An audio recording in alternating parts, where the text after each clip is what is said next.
এতদিন পর Cadbury company ঘুম ভেঙেছে। ওরা এতদিনে এসেছে এরকম আমাকে ক্যাডবেরি ফ্রিজ দিতে। আরে ফ্রিজ পাওয়ার আনন্দে আজকে কতগুলো চকলেট তুলেছি শুধু দেখো। এতদিন দোকান চালিয়ে শেষমেশ ফ্রিজ পেলাম, আর ফ্রিজ পাওয়া উপলক্ষে আজকে শুধু ক্যাডবেরি বাজার করে কি কি নিয়েছি চলো দোকানে গিয়ে তোমাদের দেখাচ্ছি।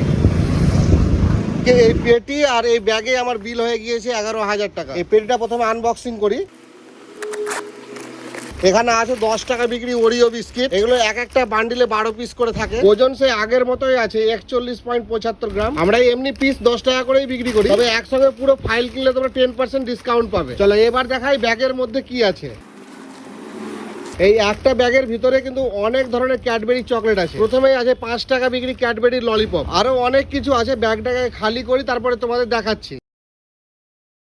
দেখো আজকে কতগুলো চকলেট শুধু এনেছি। একদম এইখান থেকে শুরু করে এই পর্যন্ত আজকে ক্যাডবেরি আছে। 5-এর পার্ক আছে, 45-এর ডেরি মিল্ক, 20 ডেরি মিল্ক, 10-এর ডেরি মিল্ক, 5-এর ডেরি মিল্ক। আর এখানে বড় বড় কিছু সিল্কের চকলেট আছে। এখানে 5 স্টার আছে 3 রকমের, 20 টাকা, 10 টাকা, 5 টাকা। ক্রিসপিলো আছে 2 রকমের, 10 টাকা আর 20 টাকা। আর একটা আছে ক্যাডবেরি ফিউজ 20 টাকা দামে। আজকে লাস্ট প্রোডাক্ট হচ্ছে ডেরি মিল্কের ললিপপ। তাহলে আগে আমরা এইগুলোকে ফ্রিজে সাজিয়ে নিই, তারপর দেখাচ্ছি তোমাদেরকে যে আমাদের নতুন ফ্রিজ কেমন লাগছে দেখতে। একদম বিলিং কাউন্টারের ঠিক পাশেই কিন্তু চকলেটের ফ্রিজ আমি রেখে দিয়েছি। এইগুলো কিছু পুরনো চকলেট আমার কাছে ছিল বলে আগে সাজিয়ে দিয়েছি। এগুলোকে সমস্তটাই সরিয়ে এখন নতুন চকলেট লাগাবো।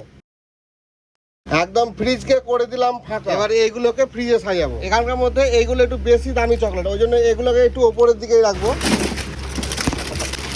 এতক্ষণ গোছাগুছির পরে আমাদের এই ফ্রিজ রেডি হলো। তোমাদেরকে একবার দেখিয়ে দিই আমাদের ফ্রিজটা কেমন করে আমরা গুছালাম। একটু দামি চকলেট গুলো উপরে রেখেছি, তারপরের লাইন আছে 5 স্টার, আর এখানে ক্রিসপিলো আছে, এখানে পার্ক রাখলাম, এখানেও 5 স্টার রেখে দিয়েছি বেশি আছে বলে। এখানে 20 টাকা ডেরি মিল্ক, 5 টাকা ডেরি মিল্ক, এখানে 10 টাকা ডেরি মিল্ক আছে। আমাদের ফ্রিজ সাজানো কেমন হয়েছে অবশ্যই কিন্তু কমেন্ট করে জানাবে। এতগুলো চকলেটের মধ্যে ক্যাডবেরি কোম্পানির কোন চকলেটটা আমার কাছে নেই অবশ্যই কিন্তু কমেন্টে লিখে জানাও। আর অবশ্যই তোমার চকলেট প্রেমী বন্ধুর কাছে এই ভিডিওটা শেয়ার করে দাও।